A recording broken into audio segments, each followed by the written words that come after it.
సమర్థ సద్గురు సాయినాథ్ మహారాజ్కి జై. మన సాయి భక్తులందరికీ గురువారం శుభాకాంక్షలు అండి. అందరూ ఎలా ఉన్నారు ఫ్రెండ్స్? ఏం చేస్తున్నారండి? ఈరోజు వీడియోలోకి వెళ్లే ముందు బాబా గారి ఆశీస్సులు మీ అందరికీ దొరకాలని మనస్ఫూర్తిగా కోరుకుంటున్నాను. ఇంకా ఈరోజు బాబా ఏమంటున్నారు అనంటే, బిడ్డ 3 సంవత్సరాలుగా నిన్ను పట్టి పీడిస్తున్న ఒక సమస్యకి ఈరోజే విడుదల తల్లి. ఏమాత్రము ఆలస్యం చేయకుండా వెంటనే ఒక్కసారి నేను చెప్పబోయే ఈ మాటల్ని ఆలకించు అని చెప్పి ఈ గురువారం నాడు బాబా మనకి ఒక మంచి సందేశాన్ని ఇస్తున్నారండి. ఏం చెప్పబోతున్నారు బాబా అనేది ఈరోజు వీడియోలో పూర్తిగా తెలుసుకుందాం. ఇంకా వీడియోలోకి వెళ్ళడానికి ముందుగా మన ఛానల్ ఎవరైతే కనుక కొత్తగా చూస్తున్నారో వాళ్ళు ప్లీజ్ సబ్స్క్రైబ్ చేసుకోండి ఫ్రెండ్స్. మీకు వీడియో నచ్చితే కనుక ఒక చిన్న లైక్ చేసి సపోర్ట్ చేయండి. మీ ఫ్రెండ్స్ అందరికి కూడా షేర్ చేయండి. మనకి తెలిసిన పెద్ద ఒక ఆయన ఉన్నారండి. ఈయన మన ఇండియాలో మాత్రమే కాకుండా యూఎస్లో ఉన్న వాళ్ళకి కూడా జోస్యం చెప్తూ ఉన్నారు.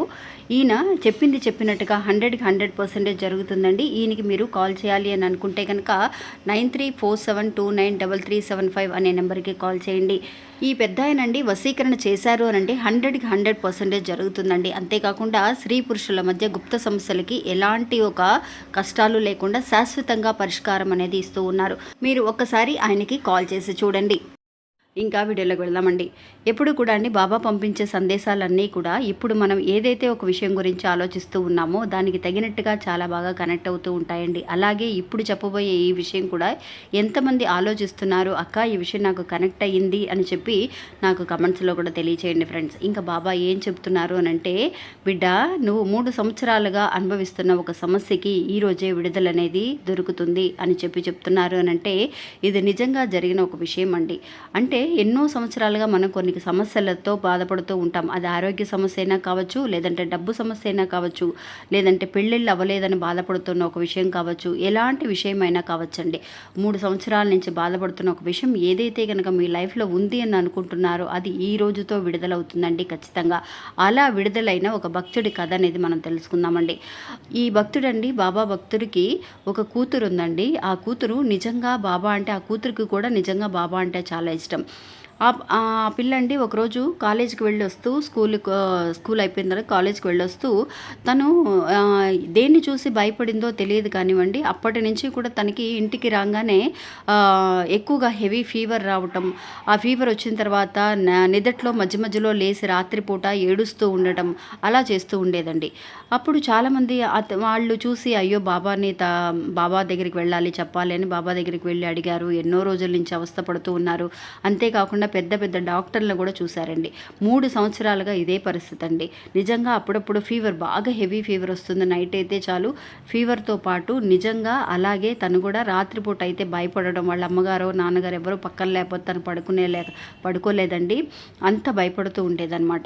అలా భయపడుతూ ఉన్నప్పుడు వాళ్ళకి ఏం చేయాలో అర్థం కాలేదండి. నిజంగా బాబాని నమ్ముకొని బాబా మాకు షిరిడీకి రావడానికి దారి చూపించండి అని అడుగుతున్న ఒక అవకాశాన్ని బాబా అప్పుడు కల్పించారండి. నిజంగా 3 ఏళ్ల నుంచి కూడా 3-4 సంవత్సరాల నుంచి కూడా వాళ్ళు షిరిడీ వెళ్ళాలని ఎదురు చూస్తూ ఉన్నారు. కానీ కుదరలేదు. ఎప్పుడు కుదిరింది అనంటే తన పాపకి ఇలాంటి ఒక కర్మఫలాల నుంచి బయటపడే టైం వచ్చింది కాబట్టి వాళ్ళు ఆ టైంలో షిరిడీ వెళ్ళి రావడం అనేది జరిగిందనమాట. ఎప్పుడైతే కనుక షిరిడీ వెళ్ళొచ్చారో ఇంకా షిరిడీ వెళ్ళొచ్చిన తర్వాత ఆ పాపకి నిజంగా నయం అవ్వడం అనేది జరిగిందండి.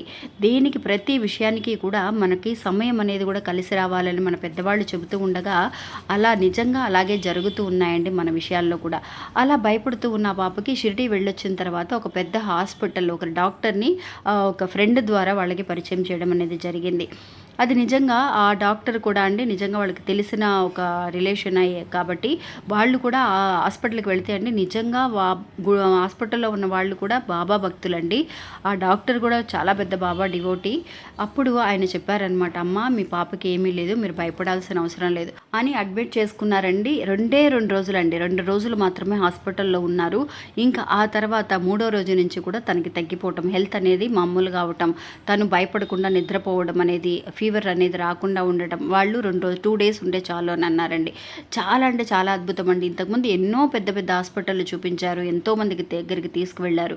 అయినా సరే బాబా మనం అనుకుంటామండి, అయ్యో బాబా నీ దగ్గరికి వస్తున్నాను, నా పిల్ల ఇంత బాధపడుతుంది, ఏమీ చేయలేకపోతున్నామే అని అనుకుంటాం. కానివ్వండి మన చెయ్యి జారిపోకుండా మన కర్మఫలాలు అనేవి ఎక్కువ అవ్వకుండా బాబా కాపాడగలరే కానీ వచ్చే కర్మఫలాల నుంచి మనం అనుభవిస్తున్న కర్మఫలాల నుంచి ఎవరూ తప్పించలేమండి. అందువల్ల బాబా మనల్ని ఎప్పుడు కూడా కాపాడుతూ ఉంటారు. మనకి ఎలాంటి ఒక సమయంలో మంచి ఒక షిరిడి వెళ్ళడానికి ఒక దారి చూపించడం కానీ, ఒక మంచి డాక్టర్ని చూపించడం కానీ, అలాగా మంచి మంచి దారులు మనకి తొందరగా కర్మఫలాలు తగ్గితే ఎలాంటి విషయాలు తగ్గడానికి ఎలాంటి విషయాలు చేయాలి, ఒక మంచి గుడికి వెళ్ళడం కానీ, అన్నదానం చేయడం కానీ, వేరే గుడికి ఏ గుడికి వెళితే బాగుంటుందో చెప్పడం కానీ, ఇలాంటి మంచి మంచి దారులు కూడా బాబా చూపిస్తూ ఉంటారండి. అలా ఆ భక్తుడు ఫాలో అవ్వటం, ఆ తర్వాత షిరిడి వెళ్ళి రావడం, హాస్పిటల్ అడ్మిట్ అవ్వడం, ఇప్పుడు ఆ పాప నిజంగా ముందు కంటే చాలా యాక్టివ్గా, చాలా హెల్తీగా ఉందండి. అలాగే మనం గనక మన జీవితాల్లో ఎవరమైతే కనుక ఒక సమస్యని అనుభవిస్తూ ఉన్నామో, 3 ఏళ్ళుగా అనుభవిస్తున్న ఒక సమస్యని, దానికి కూడా ఈరోజు ఒక మంచి దారి అనేది కనిపిస్తుంది అని చెప్పి ఈ గురువారం నాడు బాబా మనకు ఒక సందేశాన్ని ఇస్తున్నారు అని అంటే అది ఖచ్చితంగా జరుగుతుందండి. మీ అందరికీ కూడా ఒక మంచి దారి చూపించాలని, ఆ సమస్య నుంచి మీరు తెల్లవారేసరికి మంచి ఒక రిలాక్సేషన్ పొందాలి అని నేను మనస్ఫూర్తిగా బాబాని కోరుకుంటున్నానండి. ఇంకా ఇది ఫ్రెండ్స్ ఈరోజు మన వీడియో. ఈ వీడియో కూడా మీ అందరికీ ఎంతో ఒక నమ్మకాన్ని, ధైర్యాన్ని ఇస్తుందని అనుకుంటున్నాను. నచ్చితే కనుక ఒక చిన్న లైక్ చేసి సపోర్ట్ చేయండి. మీ ఫ్రెండ్స్ అందరికి కూడా షేర్ చేయండి. మళ్ళీ మంచి ఇంకొకటి మళ్ళీ కలుస్తాను. అంతవరకు సెలవు. నమస్తే. ఓం సాయిరామ్.